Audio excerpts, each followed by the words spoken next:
Everyone, કેમ છો તમે બધા? મારા ખ્યાલથી મોજમાં જશો. હું ધીરેન ગોસાઈ તમારા બધાનું સ્વાગત કરું છું મારી ચેનલ ધીરેન ગોસાઈ પર. તો અત્યાર સુધી હું આ ચેનલની અંદર વ્લોગ મૂકી રહ્યો હતો, પણ આજે આ વિડિયો છે બેસ્ટ સેલ્સ એજ્યુકેટિવ માટે કે બેસ્ટ સેલ્સ એજ્યુકેટિવ કેવી રીતે બનવું. કેમ કે હું ખુદ ઇલેક્ટ્રો હાર્ડવેરમાં 2 વર્ષથી આ સેલ્સ એજ્યુકેટિવ છું અને તમને બધાને ખબર છે કે મારી પાસે જે વસ્તુ છે હું તમારી સાથે શેર કરું જ છું. તો મારી લાઈફમાં જે યુઝ કરું છું, કદાચ તમારી લાઈફમાં પણ કામમાં આવી જાય તો યુઝ કરી લેવાનું. નો થાય તો કાંઈ નહીં, આપણો વિડીયો તો જોઈ લીધો, તમે સબસ્ક્રાઇબ કરી નાખવાની, ચેનલ લાઈક કરી નાખવાની, વિડીયો ગમે તો કમેન્ટ કરી નાખવાની, બરાબર. તો આજે હું તમને 5 વસ્તુ એવી કઈ સેલ્સની જે તમને કામમાં આવે. તો વાત કરીએ આપણે પહેલી વાત કે જે તમે સેલ્સમાં કદાચ પ્રોડક્ટ વેચતા હો તો સેલ્સમાં પ્રોડક્ટ જ વેચવાની બરાબર. એટલે આપણે પ્રોડક્ટ વેચવાની નથી, આપણે એમાં એક્સપર્ટ બનવાનું છે. બેસ્ટ સેલ્સ એજ્યુકેટિવ હોય ને એને એના પ્રોડક્ટની દરેક ખૂબી, ફાયદા અને મર્યાદા ખબર હોય. કેમ કે જ્યારે કોઈ કસ્ટમર એને ક્વેશ્ચન પૂછે ને ત્યારે એને સંતોષકારક જવાબ તરત આપી દે. અને કસ્ટમરને કઈ તમારા શબ્દ ઉપર ભરોસો ન હોય, એને તમારા આત્મવિશ્વાસ ઉપર ભરોસો હોય. અને આત્મવિશ્વાસ આવે જ્ઞાનમાંથી. તો આપણી પ્રોડક્ટનું જ્ઞાન આપણી પાસે હોવું જોઈએ. પહેલી વાત એ થઈ. અને બીજી વસ્તુ, હવે બીજી વાત ઉપર વાત કરીએ કે આપણે ખાલી બોલવાનું નથી, આપણે સાંભળવાનું વધારે બોલવા કરતા વધારે સાંભળવાનું.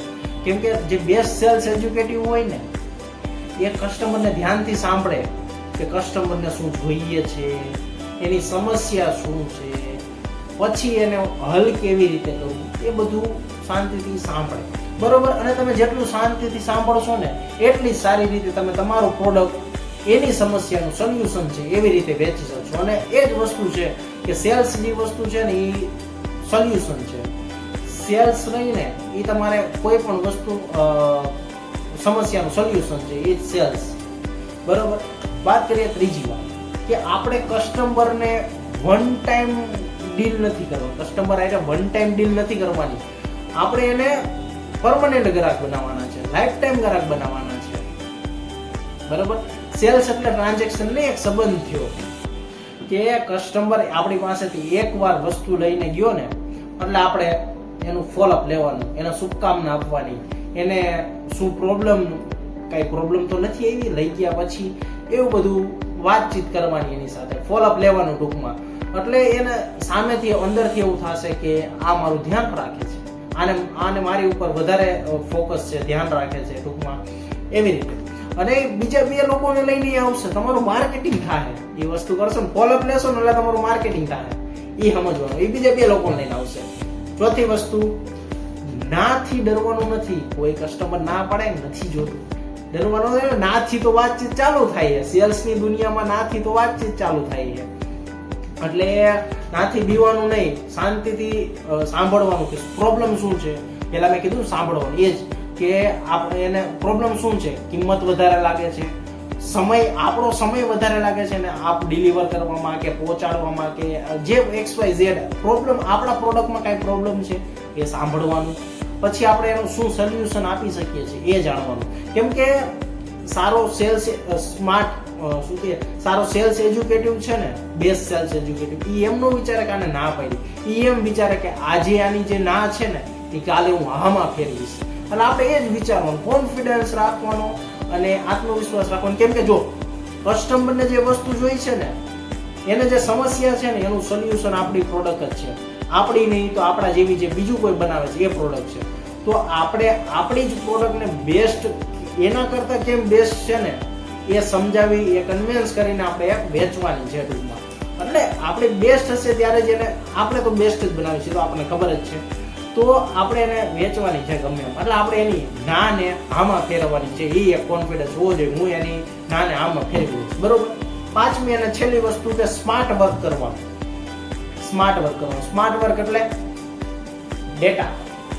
ડેટા રાખવાનું, ફોલોઅપ કેવી રીતે લીધેલું છે એ બધું રાખવાનું. અને એનાથી શું થશે કે આપણી સામે હશે ને વસ્તુ તો તરત આપણે ટાર્ગેટ કરી શકશું, એની ઉપર ધ્યાન આપી શકશું, ફોકસ કરી શકશું કે આ ક્લાયન્ટ સાથે આ વાત થઈ છે.